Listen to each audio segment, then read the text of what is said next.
Okay, our last theory of this particular unit is feminist, post colonial and queer theory. इसमें देखो feminist तो क्या है आपका, क्या एग्जामिन करेगा, ये representation of women in literature and how it interrogates patriarchal values. ठीक है, कि टेक्स्ट के अंदर किस तरीके से आप वुमेन का क्या रोल है, जो पेट्रियार्कल सिस्टम है उसको कैसे ब्रेक करता है। और कहीं ना कहीं आप लोगों को पता है जो हमारा ये सारा फेमिनिस्ट का लिटरेचर है ना, इसने बहुत ज़्यादा बड़ा रोल प्ले करा है वाकई में लोगों के दिमाग में एक सोच पैदा करने में कि भाई जो हमारी सोसाइटी में हो रहा है ना कहीं थोड़ा गलत हो रहा है, कि भाई वुमेन को हर तरह का राइट होना चाहिए। तो जो हमारे बहुत ज़्यादा इंपॉर्टेंट फिगर्स थे जैसे मैरी वो उसका क्या नाम था, वोllstonecraft। हाँ, वोllstonecraft। यस, तो इस तरह के हमारे जितने भी इम्पोर्टेंट फेमिनिस्ट क्रिटिक्स रहे हैं, है ना, उनकी वजह से आज का हमारा जो सीन है फेमिनिज्म का वो काफी ज्यादा बढ़ गया है। मतलब अभी भी हो सकता है हम जो औरतें हैं, लड़कियां हैं, वो काफी पीछे रहती, बट नहीं, आज के टाइम पे बहुत ज्यादा चेंजेस दिखने के लिए मिले thanks to the feminism literature, feminist literature that we get from them. Okay, तो इसमें और कौन कौन से फिगर्स इन्वॉल्व है? Simone de Beauvoir, Elaine Showalter and Judith Butler. Okay, ये हमारे इम्पोर्टेंट फेमिनिस्ट क्रिटिक्स है जिनको हम अच्छे से डिस्कस करेंगे, इनके जो कुछ कुछ एक एक वर्क्स है इसमें। चलो, next is post colonial criticism. इसमें हमारा क्या इन्वेस्टिगेट होता है कि भाई after colonialism, imperialism and cultural operation जो हुआ है उसका क्या कॉन्सिक्वेंसेस हुए हैं उसमें। वो जो टेक्स्ट है वो किस तरीके से लिखे गए हैं। जो हमारा अभी हमने रिसेंटली एक टेक्स्ट पढ़ा था ना, आई थिंक जोसेफ कॉनरेड का, है ना, जोसेफ कॉनरेड का हमने एक टेक्स्ट पढ़ा था अभी, heart of darkness. Heart of darkness हमने अभी रिसेंटली पढ़ा था, वो इसके अंदर आ जाएगा, जो किसको जज करता है कि कॉलोनियलिज्म और ये सारी चीज़ों को आपने किस तरीके से रिप्रेजेंट किया है अपने टेक्स्ट में। तो इसमें हमारे मेन थिंकर्स है एडवर्ड साइड, होमी बाबा, गायत्री स्पिवक, इनको भी हम अच्छे से पढ़ेंगे। क्वेयर थ्योरी हमारी आ जाती है जो सेक्सुअलिटी एंड जेंडर आइडेंटिटीज को रिप्रेजेंट करती है। इसमें हमारे दो इन्फ्लुएंशियल फिगर्स है, Michel Foucault and Judith Butler. इसको भी हम अच्छे से बाद में और ज़्यादा डिटेल में पढ़ेंगे। ओके, अब हम बढ़ते हैं यूनिट 4 पे, द फंक्शन ऑफ क्रिटिसिज्म। देखो ये बहुत ही ज़्यादा आसान है, बेसिकली इसमें ये बताया कि क्रिटिसिज्म की ज़रूरत क्यों है हमें। ठीक है, तो क्रिटिसिज्म क्या फंक्शन, क्या रोल प्ले करता है हमारे लिए। तो it acts as a mediator between writer and reader. ठीक है, ये एक इसका फंक्शन हो गया कि भाई राइटर के लिए और रीडर के बीच में जो गैप होता है उसको ये कम करता है एंड मीडिएट करता है, ताकि हम जो रीडर्स है उसे टेक्स्ट को और ज़्यादा अच्छे से समझ सकें। So it acts as a evaluating tool, right, है ना, एंड एक्सप्लेन करता है हमें टेक्स्ट को और ज़्यादा अच्छे से। फिर हमने मैथ्यू आर्नोल्ड्स के जो व्यूज़ है क्रिटिसिज्म, फंक्शन ऑफ क्रिटिसिज्म, उसके उसको ज़्यादा पढ़ा। The function of criticism at the present times. ठीक है, ये इन्होंने वर्क कब लिखा था? 1865 में। इन्होंने, मैंने आपको ऑलरेडी बता दिया, इन्होंने डिसइंटरेस्टेड की बात करी है कि भाई जो टेक्स्ट है उसको किस तरीके से इवेल्युएट करना चाहिए। It should be free from personal bias, political motives and narrow partisanship. ठीक है, किसी भी तरह का इंसान का पर्सनल बायसनेस उसमें नहीं आना चाहिए। And it should encourage intellectual and moral development. ठीक है, तो ये आपको पॉइंट्स याद रखने हैं इसमें। ओके, फिर हमारे नेक्स्ट जो क्रिटिक्स है वो आ जाते हैं T S Eliot and F R Leavis. ठीक है, तो टी एस इलियट है, इनका जो बहुत फेमस वर्क है tradition and the individual talent. इसमें ये बोलते हैं कि जो लिटरेरी वर्क है उसको हम आइसोलेशन में नहीं देख सकते, मतलब अकेले नहीं किसी भी चीज़ से देख सकते। वो कैसे चलेगा? वो एग्जिस्टिंग ट्रेडिशन के हिसाब से ही चलेगा एंड उसको हम जज भी उसी हिसाब से ही करेंगे। ठीक है, लिटरेरी हिस्टोरिकल कंटेक्स्ट के हिसाब से हम उसको जज करेंगे। तो जज मतलब क्रिटिसाइज करेंगे। ओके, तो एफ आर लुइस है, ये मोरल सीरियसनेस की बहुत ज़्यादा इंपॉर्टेंस बोलते हैं कि भाई एथिकल एंड सोशल वैल्यूज़ के हिसाब से हम आपके टेक्स्ट को जो है जज करेंगे।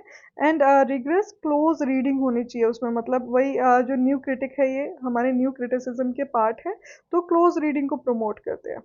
ओके, नेक्स्ट हमारा न्यू क्रिटिसिज्म ही आ जाता है, जो हमने ऑलरेडी बहुत अच्छे से पढ़ लिया है कि ऑटोनॉमी ऑफ टेक्स्ट होनी चाहिए, कि और किसी भी चीज़ को हम साइडलाइन करके सिर्फ और सिर्फ टेक्स्ट पे फोकस करेंगे, क्लोज रीडिंग को देखेंगे। एंड जो मैंने आपको intentional policy and effective fallacy बताया उसमें बोलते हैं कि जो न्यू क्रिटिसिज्म है वो बोलता है कि जब हम किसी भी टेक्स्ट को इवेल्युएट करें ना, तो उसमें जो ऑथर्स का इंटेंशन है वो हमें नहीं देखना चाहिए, और जो रीडर का इमोशनल रिस्पॉन्स है वो भी हमें नहीं देखना चाहिए। Okay, we should reject these two concepts. चलो, नेक्स्ट हमारी जो मॉडर्न थियोरिस्ट में टेरी ईगल्टन आ जाते हैं। ये एक्चुअली किसको क्रिटिसाइज करते हैं? जो ट्रेडिशनल क्रिटिसिज्म है। ट्रेडिशनल क्रिटिसिज्म किसकी हो गई? हमारी टीएस इलियट की हो गई, जो बोलेंगे कि भाई हम ना ऐसे इंडिविजुअल आइसोलेशन में उसको नहीं क्रिटिसाइज कर सकते, जज नहीं कर सकते। हमें जो हमारे ट्रेडिशनल जितने भी हमारे वर्क्स हैं ना, उनको बीच में रख के, उनको मद्देनजर रख के तब हमें उसे जज करना चाहिए। पर ये जो टेरी ईगल्टन है वो बोलते हैं नहीं भाई, हमें उन्हें इंडिविजुअल ही जज करना चाहिए, क्योंकि जो ट्रेडिशनल फॉर्म ऑफ क्रिटिसिज्म है ना, वो एक तरह से कंजर्वेटिव क्रिटिसिज्म है। ठीक है, क्योंकि वो ज़्यादा एलिटिस्ट है, मतलब रिच लोगों की, जो अमीर लोगों की, उनके हिसाब से लिखी गई है। ए पॉलिटिकल है, उसमें किसी भी तरह की पॉलिटिक्स इन्वॉल्व नहीं है। And it is disconnected from the social realities. ठीक है, इन चीज़ों से वो डिस्कनेक्टेड है। तो टेरी ईगल्टन का मेन यही कहना था कि भाई जो हम टेक्स्ट है ना, उसको इस तरीके से इवेल्युएट करें, इस तरीके से इंटरप्रेट करें that it should expose the social, political and ideological forces behind them. Okay, power structure and cultural assumptions, इन सब चीज़ों को भी हमें देखना चाहिए, ideological and cultural positions. Okay, तो modern theorist including Eagleton expanded the scope of criticism to include issues of class, race, gender, colonialism and sexuality, making criticism a tool for cultural and social critic। तो मतलब इन्होंने इन सब चीज़ों को भी include करने के लिए बोला, class, race, gender, colonialism, sexuality. तो आपके लिए ये सारे पॉइंट्स इंपॉर्टेंट है। ओके, यहाँ पे हमारा खत्म होता है यूनिट 4। अब आ जाते हैं हम बहुत ही ज़्यादा इम्पोर्टेंट यूनिट पे, इंडियन एस्थेटिक्स। देखो, अभी तक मैंने आपको जितना भी बताया ना, वो सारा आप इस तरह से समझ लीजिए कि वो एक ओवरव्यू था आपके लिए, ये समझने के लिए कि आपके लिए ये जो मैग 5 है, इसके अंदर क्या क्या कॉन्सेप्ट्स है। ठीक है, वो सब अब आपको अच्छे से पता चल गया। हम वही सारे पॉइंट्स आगे के जितने भी ब्लॉक्स हैं उन्हें और ज़्यादा डिटेल में पढ़ेंगे। वो जो मेजर वर्क्स है उनके अंदर क्या लिखा है, किस थ्योरिस्ट ने, किस क्रिटिक ने क्या बात बोली है, उसी को और ज़्यादा खींच के पढ़ेंगे, मतलब अच्छे से डिटेल में पढ़ेंगे। बट इस जो पूरी यूनिट में मेन जिस यूनिट से आपके क्वेश्चंस देखने के लिए मिलते हैं, वो है हमारे इंडियन एस्थेटिक्स। इंडियन एस्थेटिक का मतलब क्या होता है कि भाई इंडिया के अंदर जो लिटरेरी थ्योरी एंड एस्थेटिक है वो किस तरीके से डेवलप हुई है, उसके अंदर क्या क्या काम किए गए। इंडिया में भी जो हमारे काफ़ी ज़्यादा महान लोग ऐसे हुए हैं, जैसे भारत है ना, इन्होंने हमारा नाट्य शास्त्र दिया। तो इन लोगों ने भी अपने टेक्स्ट लिखे, इन लोगों की अपनी अंडरस्टैंडिंग थी, इन लोगों की अपनी थ्योरीज थी। ओके, एंड एस्थेटिक मतलब वही कि भाई टेक्स्ट को किस तरीके से हम ग्रैंड बना सकते हैं, ब्यूटीफुल बना सकते हैं। तो इंडिया के ऐसे कौन से लोग रहे, उनकी क्या थ्योरीज रही, जिसकी वजह से हमारा जो वर्क है वो और ज़्यादा इम्पैक्टफुल बना। ठीक है, so Indian aesthetic is deeply concern with the emotional, moral and spiritual impact of art on it's audience. Okay, how art affects the human mind and spirit. तो ये हमारे, it is rooted in ancient Sanskrit treatise on drama and poetics. Indian aesthetics developed into a sophisticated philosophical system that explores how art affects the human mind and spirit।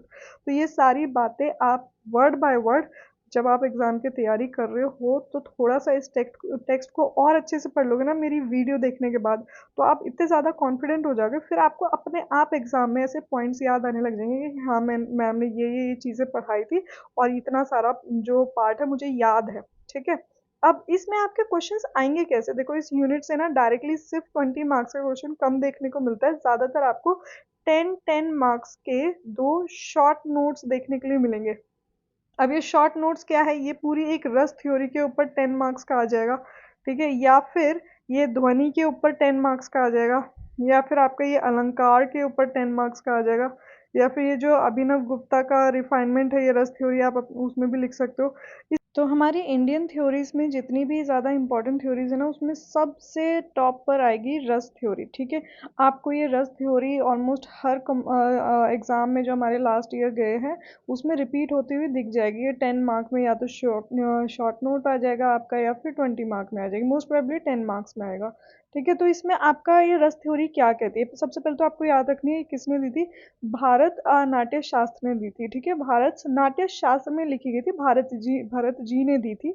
Okay, and जो ये ancient उनका text है बहुत ही ज़्यादा important, नाट्य शास्त्र मतलब basically जो हमारा ड्रामा है उसके लिए कि क्या क्या चीज़ें हमें इम्पॉर्टेंट होती है जिससे कि वो और ज़्यादा फ्लेवरफुल बने। देखो रस का हमारा इंडियन में हिंदी में मीनिंग क्या होता है? जो बहुत जूसी होता है कुछ, है ना? तो इसको हम लिटरेरी कंटेक्स्ट में किस तरीके से समझ सकते हैं जो बहुत फ्लेवरफुल हो, एसेंस हो जिसमें, या इमोशनल रेलिश हो। ओके, इमोशनली आपको बहुत ज्यादा उससे कनेक्ट करवा दे।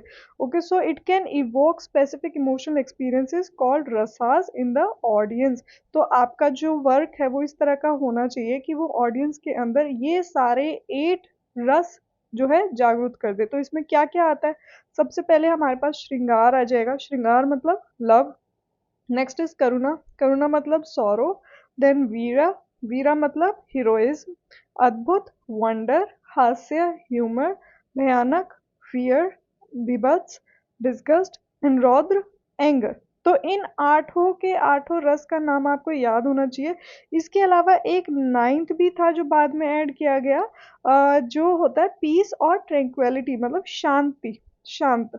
ठीक है, तो ये 9 रस आपको याद होने चाहिए अच्छे से। अगर ये क्वेश्चन आएगा तो आपको क्या क्या पॉइंट्स लिखने के? सबसे पहले ये भारत नाट्य शास्त्र, भारत जी ने दिया था, नाट्य शास्त्र इनके वर्क का नाम है, एंड 2nd सेंचुरी बीसी में दिया था। ओके, इस फिर रस का मतलब आपको ये समझाना है अच्छे से, एंड इसका क्या काम है, इसका फंक्शन क्या है। ओके, कि ये पोएट्री, ड्रामा, म्यूजिक या पेंटिंग के अंदर ये सारे इमोशंस को भरे ऑडियंस के अंदर।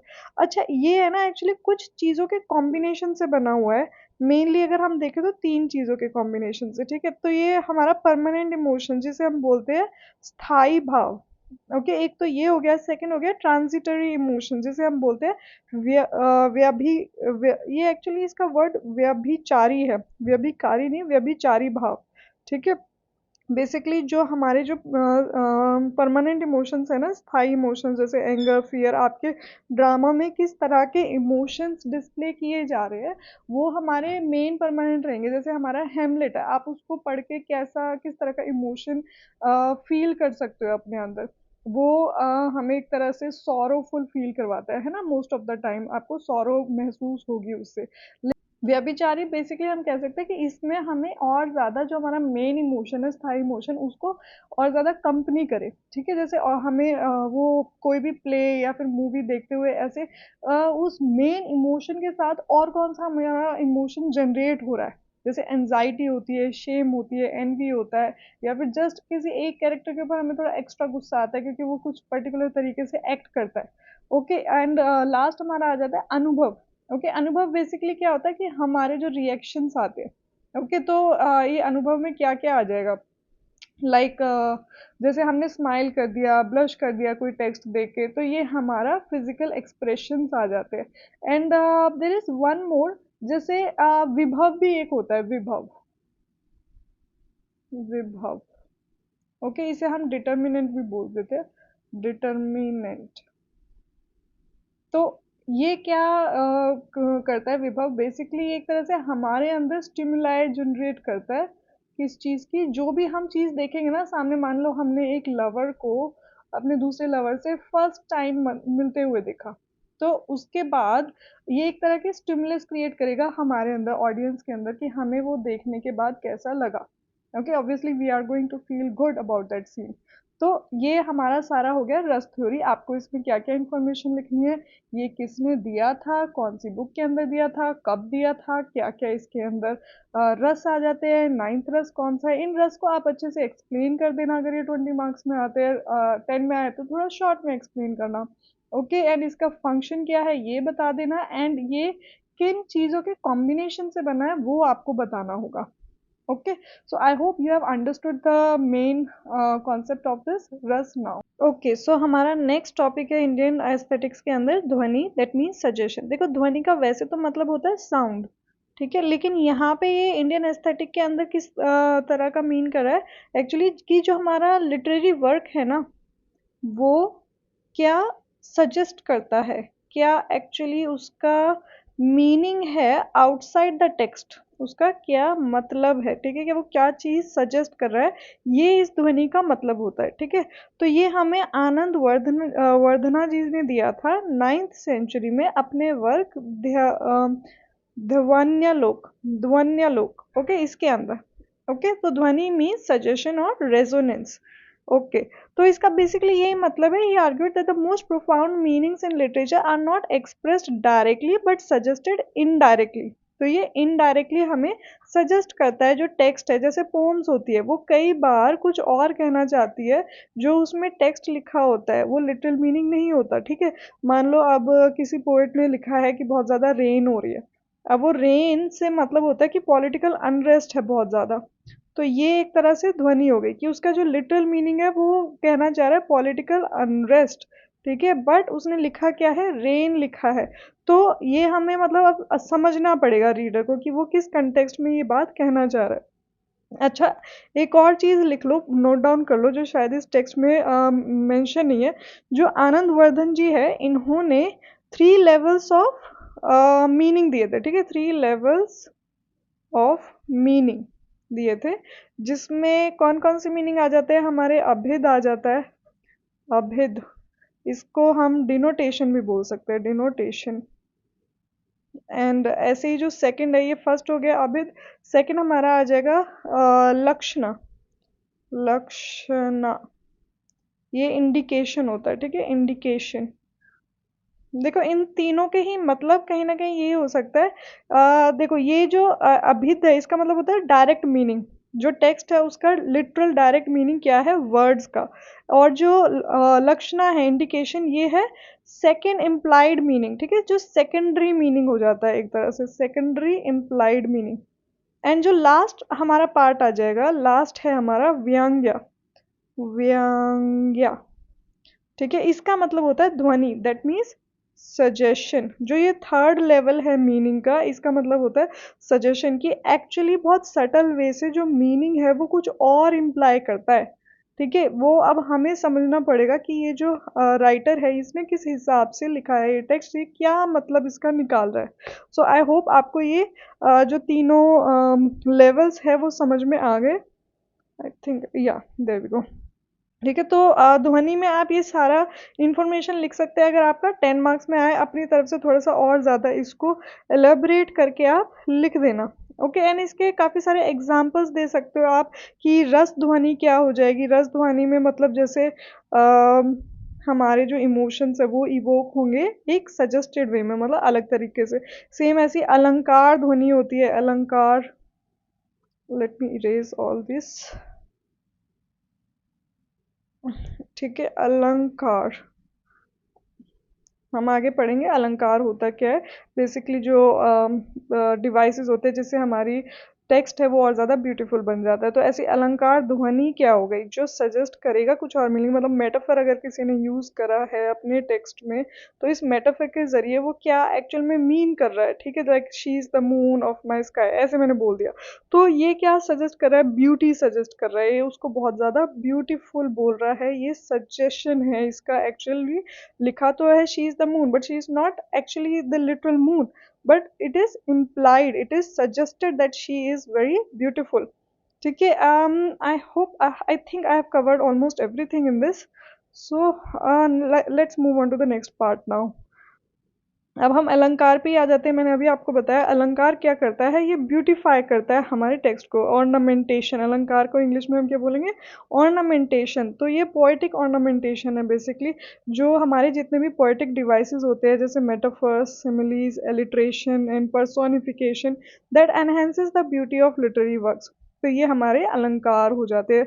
अब आपको अगर ये मान लो एग्जाम में आ गया अलंकार 10 मार्क्स का, तो आप इन सभी को बहुत ज़्यादा डिटेल में जो है एक्सप्रेस कर सकते हो, आप इनको एक्सप्लेन कर सकते हो। तो ये किसने दिया था, एंशियंट स्कॉलर्स लाइक बमाहा एंड डांडिन, ठीक है, इन्होंने दिए थे अलंकार, की इनकी वजह से जो हमारा वर्क है वो और ज़्यादा सुंदर बन जाएगा, एस्थेटिकली अपीलिंग हो जाएगा एंड इमोशनली और ज़्यादा इम्पैक्टफुल हो जाएगा। ओके, चलो, ऐसे ही सेम हमारी रीति है जो कि स्टाइल होता है। एक्चुअली स्टाइल की बात करते हैं, देखो ये आज तक पूछा तो नहीं गया है, बट इसका मतलब समझ लो, इन केस अगर आ गया तो you should not feel like okay I don't know this part. तो रीति क्या हो जाएगा हमारा, ये डिस्टिंक्टिव स्टाइल है and arrangement of words in phrases in literary composition. जो हम टेक्स्ट लिख रहे हैं उसमें हम अपने वर्ड्स को किस तरीके से सेट कर रहे हैं, लगा रहे हैं, वहाँ पे क्या क्या नए तरह के वर्ड किसके साथ अटैच कर रहे हैं, तो क्या स्टाइल हम दे रहे हैं उसको, तो उसे हम रीति बोल देते। तो ये किसने दिया था, Vamana. Okay, he identified different stylistic patterns and suggested that an ideal literary work achieves harmony through its style which in turn enhances the expression of emotions. ठीक है, तो मतलब इमोशंस को अच्छा बढ़ाएगा वो रीडर का, एंड हार्मनी क्रिएट करेगा स्टाइल के थ्रू आउट द टेक्स्ट। तो जो दोनों अलंकार हैं रीति, they are both are essential for refining text aesthetic appeal and for intensifying its emotion and imaginative effects on readers and audience. तो आप ये सारा लिख सकते हो। चलो अब बढ़ते अभिनव गुप्तास रिफाइनमेंट ऑफ रस थ्योरी। देखो ये भी ना रस थ्योरी के अंदर ही पार्ट आएगा, आपको अलग से कोई ऐसे अभिनव गुप्ता का नाम लेके कुछ नहीं पूछा जाएगा। तो इन्होंने क्या किया, इन्होंने और ज़्यादा इसको रिफाइन करा है और ज़्यादा एलेबरेट करा है इस रस थ्योरी को। तो इन्होंने बताया that the process of aesthetic experience रस अनुभव इज इन ग्रेट डिटेल। तो बेसिकली इन्होंने और ज़्यादा एनालाइज करा है कि जो रस है उनका, उसकी क्या इंपॉर्टेंस होती है। ठीक है, हमारे व्यूअर्स के लिए अगर वो नहीं होगा तो आपका जो टेक्स्ट है वो बिल्कुल खाली लगेगा। तो ही emphasized on the role of the sensitive and emotionally prepared reader और spectator सहिद्रा। मतलब जो रीडर है उसे भी प्रिपेयर्ड रहना पड़ेगा कि हाँ भाई वो एक ऐसा ड्रामा देख रहा है या पोएट्री पढ़ रहा है या फिर कोई नॉवल पढ़ रहा है, तो वो इमोशनली उसको अपने आप को पूरा उसमें ड्वेल इन कर ले। मतलब ऐसा नहीं कि कुछ के दिमाग में कुछ और बस सारी बातें चल रही है, तो वो कनेक्ट नहीं करेगा उससे, बिल्कुल भी वो कनेक्ट नहीं करेगा तो उसे वो अच्छा नहीं लगेगा, उसके जो इमोशंस है वो रस उसमें भरेंगे नहीं। ओके, तो ये यूनिवर्सलाइज्ड है। Okay, worldly emotions. So rasa is realized not through personal worldly emotions but through universalized detached emotions experienced in an imaginative aesthetic context. तो रस को एक्सपीरियंस करने के लिए आपको क्या करना है, अपने बाकी सारे इमोशन से डिस्कनेक्ट करना है। The enjoyment of rasa leads to emotional moral and even spiritual upliftment. अगर आप रस को अच्छे से एंजॉय करोगे तो आपका इमोशनल मॉरल और स्पिरिचुअल अपलिफ्टमेंट भी होगा। ओके, ये सारे इन्होंने कमेंट किए हैं। तो the goal of literature in Indian aesthetics, ये तो आपसे नहीं पूछा जाएगा वैसे। बेसिकली कैसे वो और ज़्यादा एंटरटेनिंग बनाता है, मोरल इंस्ट्रक्शन देता है, स्ट्रक्चरल एनालिसिस है, ये इतना इम्पोर्टेंट नहीं है। ओके, हमसे औरोबिंदो और आनंद कुमार स्वामी जी के बारे में भी नहीं पूछा गया है एज सच हमारे एग्जाम में, तो अभी हम इस पार्ट को भी स्किप कर रहे हैं। अगर आपको ये पढ़ना है तो पढ़ सकते हैं, 2 मिनट लगेंगे आपको पढ़ने में, 2 मिनट से भी कम लगेगा। ओके, हाँ हमारे 2 पार्ट ये रह गए हैं। एक औचित्य, ये मैंने ऑलरेडी लिखा हुआ है यहाँ पे आप लोगों के लिए। तो ये औचित्य क्या होती है भाई, औचित्य मतलब एक तरह से उचित, जो हिंदी का हमारा वर्ड होता है ना उचित, वहां से लिया गया है ये। उचित चीज मतलब जो हमारी पोएट्री है या फिर हमारा कोई भी टेक्स्ट लगा लो, उसमें हर चीज उचित तरीके से लिखी जानी चाहिए, मतलब अप्रोप्रिएट होनी चाहिए आपकी। ठीक है, मीन्स प्रोप्राइटरी, अप्रोप्रिएट और harmony in art and literature. तो इस तरीके से होनी चाहिए। और ये किसने डिस्कस करी है, ये सामेंद्र ने डिस्कस करी है। शमेंद्र जी ने अपने औचित्य विकाराकार का, ये इनका वर्क का नाम है, एंड ये 11th सेंचुरी सीई में आई थी, BCE। Okay, consider the life force, मतलब ये एक तरह से प्राण मानी जाती है पोएट्री की एंड ड्रामा की, कि अगर आप सारी चीज़ें हारमोनियस वे में नहीं लिखोगे, सारी चीज़ों का यूज, बेसिकली जितने भी एलिमेंट्स है ना हमारे, जो हमारे वर्क को ग्रेट बनाते हैं, जैसे उसके अंदर वर्ड्स, उसके मेटाफर्स, उसमें इमोशंस जो रस होते हैं, उसके कैरेक्टर एक्शंस, ये सारे कंटेक्स्ट को सूट करने चाहिए। ऐसा नहीं कि आपने जो वो unity of action, time and place हमने पढ़ा था ना, उसको अगर आपने ज़्यादा ब्रेक कर दिया तो आपकी ऑडियंस जो है डिसकनेक्ट हो जाएगी, आपकी ऑडियंस। तो वो आपको नहीं करना है। ये काफ़ी हद तक वही सारी बातें बोलते हैं जो हमारे जैसे मान लो रशियन फॉर्मलिज्म या इन लोगों ने बोले थे, जो फॉर्म्स को ज़्यादा सपोर्ट करते हैं। तो यहाँ पे भी इनकी फॉर्म्स की ज़्यादा बात हो रही है। So it maintains balance. आपको एक बैलेंस बना के चलना है। इमोशनल अपील जनरेट करनी है, matching expression to the situation. तो आपको जो वो यूनिटी ऑफ टाइम, प्लेस, ये सारा आपको यहाँ पे याद रखना है, unity of time, place and everything. Okay, and इसके अलावा वेट, वॉयलेशन ऑफ यूनिट औचित्य लीड्स टू आर्टिस्टिक डिसहार्मनी। अगर आपने इसका वॉयलेशन किया तो क्या होगा, आर्टिस्टिक डिसहार्मनी हो जाएगी। जैसे depicting a says in drunken रेवलरी, जैसे कोई संत महात्मा है उसको आपने बहुत पियक्कड़ दिखा दिया, तो आपका वो है डिसहार्मनी हो जाएगी, आर्टिस्टिक डिसहार्मनी बोलेंगे इसे, कि आपने गलत प्रेजेंट कर दिया उसको। And applies across all genres. तो ये सारे के सारे जितने भी जॉनर्स हैं हमारे, एपिक्स, प्लेस, पोट्री, डांस, ये सब पे अप्लाई करते हैं।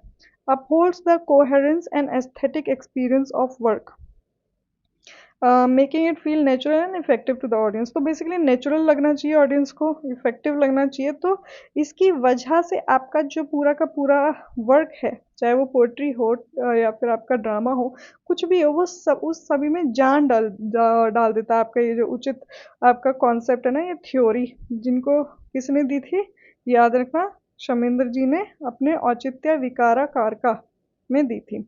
चलो अब ऐसे ही एक और हमारा यहाँ पे टेक्स्ट है स्फोटा करके, स्फोटा, ठीक है। एंड ये भी हमारा ऐसे 10 नंबर के में कई बार पूछ लिया गया है, तो that's why I added it letter.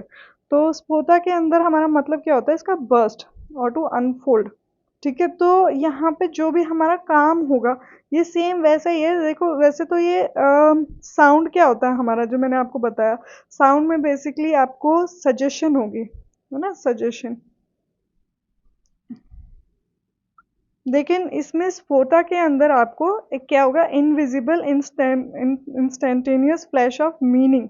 एक तरह से आपको अचानक से किसी चीज का मीनिंग पता चलेगा, ठीक है। और ये कॉन्सेप्ट हमारा दिया किसने था, भारतहरि ने 5th सेंचुरी के अंदर इन हिज वर्क वाक्य पादिया। तो मतलब एक तरह से आपको अचानक से किसी चीज का मीनिंग यहाँ पे पता चलेगा। हमारा जो ये स्फोटा है इसमें बेसिकली 3 लेवल्स आते हैं, वर्ण स्फोटा, ठीक है, एंड पद स्फोटा एंड वाक्य स्फोटा, ठीक है। यहाँ पे आप देख सकते हो ये तीनों लिखे हुए हैं। तो जो वर्ण है वो लेटर से रिलेटेड है, पद है जो वर्ड से यहाँ पे जो वर्ण है वो लेटर से रिलेटेड है, एंड जो पद होता है वो वर्ड से रिलेटेड है, एंड जो वाक्य है वो सेंटेंस से रिलेटेड है। ओके, तो आई होप आपको ये वाला कॉन्सेप्ट भी समझ में आया हो कि sphota means nothing but to burst और unfold the meaning, like slash, like it's like a sudden meaning that the listener will understand while reading the text or while watching a play or something like that. Okay, चलो अभी आगे बढ़ते हैं हम। हमारी last unit यहाँ पे आ जाती है, resistance to theory, how to reader reader. ये सबसे आसान है, इसमें कुछ भी ऐसे ज़्यादा कॉम्प्लिकेटेड नहीं है। तो जो ये आदमी है पॉल दी मैन, ठीक है, इनकी एक ये ऐसे है the resistance to theory. Basically ये कहते हैं कि जो भाई लोग हैं वो क्यों ये थ्योरीज को नहीं पसंद करना चाहेंगे। तो इसके क्या क्या रीज़न हो सकता है कि भाई देखो, लोगों को है ना जो उनका कंफर्ट जोन है वो छोड़ना पड़ेगा। उन्होंने जो ऑलरेडी लिटरेचर पढ़ा है उससे जो मीनिंग ड्राइव किया है वो उसी पे स्टिक करना चाहेंगे। वो क्यों चाहेंगे कि कोई और इंसान हमें हमारी समझ को गलत ठहराए, है ना। तो क्योंकि मीनिंग कभी भी फिक्स्ड नहीं रहता, उन्हें फिर ये लगता है कि भाई कॉन्स्टेंटली ये चीज़ तो चेंज होती ही रहेगी। एंड जो लैंग्वेज है वो भी अनस्टेबल है, स्लिपरी है, ओपन टू मल्टीपल इंटरप्रिटेशंस। तो यहाँ पे आप खुद भी लॉजिकली बहुत सारी चीज़ें सोच सकते हो कि एक इंसान क्यों रेजिस्ट करेगा नई नई थ्योरीज को। ओके, तो कन्वेंशनल रीडिंग प्रैक्टिसेस जो उनकी बनी हुई थी वो थ्योरी उन्हें अनकंफर्टेबल कर देगी जैसे कुछ नई चीज़ें निकल के आएंगी। तो destabilise the meaning, authority and conventional reading practice. तो थ्योरी इज़ नॉट ऑप्शनल। जो ये यूनिट है इसके अंदर मेंशन है कि भाई थ्योरी है ना ये ज़रूरी चीज़ है। ऐसे नहीं कि आप जस्ट इसे ऑप्शन की तरह पे ऐसे पढ़ रहे हो कि हाँ ठीक है, just for the sake of reading it. नहीं, ये बहुत ही ज़रूरी है। ये एक तरह से आपको करेक्ट लेंस देगी कि हाँ किस हिसाब से इस टेक्स्ट को पढ़ना है और इसका एक्चुअल मीनिंग कैसे डिराइव करना है। फिर नेक्स्ट आ जाता है how to read a reader, ठीक है, editorial choices and ideology. Basically जो रीडर है वो क्या चीज़ रीड करेगा, किस हिसाब से वो पढ़ेगा, ये डिसाइड कौन करता है। देखो जो एडिटोरियल्स होते हैं है ना, वो अपने हिसाब से किसी भी इंसान को इंक्लूड कर लेते हैं उसमें, किसी को भी एक्सक्लूड कर लेंगे थ्योरिस्ट को, ठीक है, कुछ एक्सेप्ट रख लेंगे, कुछ निकाल देंगे। है ना। तो थियोरेटिकल कॉन्सेप्ट्स को वो एक तरह से अपने हिसाब से डिसाइड करते हैं कि किस तरीके से प्रेजेंट किया जाएगा। फिर सिलेबस मेकिंग में भी हमारी पता पॉलिटिक्स इन्वॉल्व होती है। कैसे, अगर आपको पता होगा बचपन में ना, आपको जो इंडिया का मैप है, वो हमेशा जो लास्ट का ऊपर का पार्ट है, हमारी जो पूरा सर है, वो हमें कभी ऐसे फैक्ट नहीं बताया कि ये पीओके है एंड ये सीओके है इधर से। तो ये मतलब पॉलिटिक्स की कहीं ना कहीं इसमें सच्चाई हमें बतानी चाहिए थी भाई, बचपन से हम रीडर थे, हम एजुकेशन में सीख रहे हैं, तो रियलिटी जानने का हमारा हक होता है। तो मोस्टली हमारे टीचर्स ने भी नहीं शेयर किया, ना ही हमारे बुक्स में वो ऐसे सिलेबस में था। ठीक है, तो ये एक तरह से पॉलिटिक्स होती है इन्वॉल्व, वो अपने हिसाब से अपनी प्रायोरिटीज देखते हैं कि भाई हमारे हमें क्या बेनिफिट करेगा, तो उस हिसाब से हम सिलेबस में रखेंगे। ओके, नेक्स्ट आ जाता है constructed nature of academic cannons, कि भाई जो भी चीज़ें ऑलरेडी जिस हिसाब से बनी हुई है वो उस टाइम पे रिलेवेंट थी। जो आज मतलब बुक है, मान लो वो एक 100 साल पहले लिखी है किसी ने, तो वो 100 साल पहले का टाइम बिल्कुल अलग होगा एंड अभी का टाइम बिल्कुल अलग होगा, और अब से 100 साल बाद का टाइम बिल्कुल अलग होगा। तो उस टाइम पे क्या रिलेवेंस होगी, उस जो राइटर है जो वो लिख रहा है, वो अपने प्रेफरेंस के हिसाब से, अपने टाइम के हिसाब से, अपनी सराउंडिंग के हिसाब से अपना पॉइंट ऑफ व्यू दे रहा है। ओके, तो यहाँ पे ये प्रॉब्लम आ जाती है। फिर जो कॉम्प्लेक्स थ्योरीज होती है उन्हें सिंप्लीफाई करने में क्या प्रॉब्लम होगी, बेसिकली जो एक्चुअल मीनिंग है वो डिस्टॉर्ट हो जाएगा। कई बार हम जो डिफिकल्ट कॉन्सेप्ट्स होते हैं उन्हें समझाते टाइम अपने भी पर्सनल ओपिनियंस देते हैं उसमें, है ना, अपने पर्सनल एग्जाम्पल्स देते हैं। तो हमेशा वो 100% एकदम सटीक बैठे, टू द पॉइंट बैठे, ये ज़रूरी नहीं है, कभी कभी हम उस मीनिंग को डिस्टॉर्ट भी कर सकते हैं। ठीक है, तो ये भी एक पॉइंट हो जाएगा। नेक्स्ट हो जाएगा न्यूट्रलाइजिंग द क्रिटिकल पोटेंशियल, की उस थ्योरी की क्या पोटेंशियल थी वो उसकी कम हो जाएगी। And turning theory into a fixed dogma rather than a dynamic questioning activity, जो थ्योरी है उसको उसकी रेलेवेंस कम हो जाएगी, क्योंकि वो एक तरह से ऐसे बन जाएगा कि फिक्स्ड चीज़ है। जैसे मान लो डीकंस्ट्रक्शन हो गया, तो आप लोग इसे एज अ रीडर कैसे पढ़ोगे कि भाई ये ना फिक्स्ड चीज़ है, कोई जो मुझे मेरे सिलेबस में दी हुई है तो मुझे पढ़नी है तो पढ़नी है। इंस्टेड ऑफ रियलाइजिंग कि ये हम जो लिटरेचर पढ़ रहे हैं, ये हमारा सब्जेक्ट है, ये बहुत ही प्यारा सब्जेक्ट है जो हमारा दिमाग बहुत ही ज़्यादा ऐसे खोल सकता है। एंड ये हम आगे कभी भी फ्यूचर में कोई भी टेक्स्ट पढ़ेंगे, कोई नॉवल पढ़ेंगे या कोई बुक पढ़ेंगे, तो उसको समझने में हमें बहुत हेल्प करेगी ये डीकंस्ट्रक्शन थ्योरी। तो ये आप जब खुद के ऊपर अप्लाई करके देखोगे तो आपको समझ में आएगा कि आप भी उस कैटेगरी में आओगे कि भाई हाँ, मुझे तो ये डीकंस्ट्रक्शन अपने सिलेबस से रिलेवेंट इसलिए पढ़ना है, अदरवाइज मुझे नहीं पढ़नी। ओके, तो यही सारी चीज़ें इसमें मेंशन है पूरा। अब हम पहुंच चुके हैं लास्ट में, एंड यहाँ मैं आप लोगों से कह देती हूँ अलविदा। ओके, प्लीज़ मुझे आप सभी लोग कमेंट सेक्शन में इस वीडियो का रिव्यू ज़रूर दें कि क्या आप लोगों को ये पूरी वीडियो समझ में आई और आपका एक्सपीरियंस कैसा था। क्या आप मतलब इस तरह से वीडियोस बाकी सभी देखना पसंद करेंगे। अभी तो देखो मजबूरी है हमें, आप लोगों का पेपर है जल्दी, तो इस तरह की ही वीडियो आएगी, we don't have any other choice. But after your exam how would you prefer it. Okay, so bye bye, मिलते हैं हमारी नेक्स्ट वीडियो में, तब तक के लिए टेक केयर।